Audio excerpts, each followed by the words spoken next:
महाराष्ट्र राज्य माध्यमिक व उच्च माध्यमिक शिक्षण मंडळाच्या वतीनं आजपासून 10वीच्या परीक्षेला सुरुवात झाली। कोल्हापूर विभागातून 1,32,926 विद्यार्थी परीक्षेला बसणार असल्याची माहिती कोल्हापूर बोर्डाचे अध्यक्ष राजेश क्षीरसागर यांनी दिली। परीक्षेसाठी सर्व तयारी पूर्ण झाली असून आवश्यक साहित्य सर्व केंद्रावर पोहोचवण्यात आले। कोल्हापूर विभागात एकूण 357 परीक्षा केंद्र असून कोल्हापूर जिल्ह्यात 56,810, सांगलीत 39,719 आणि साताऱ्यात 38,497 विद्यार्थी परीक्षा देणार आहेत। विद्यार्थ्यांनी परीक्षेच्या ठिकाणी 1 तास आधी पोहोचणे आवश्यक आहे। तसेच परीक्षा दालनात किमान अर्धा तास आधी उपस्थित राहण्याचे निर्देश देण्यात आलेत।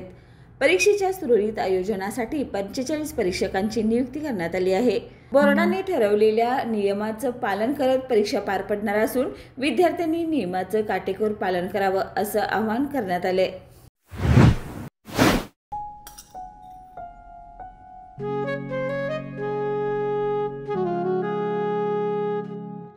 बाबा, आज येताना बासुंदी घेऊन या ना।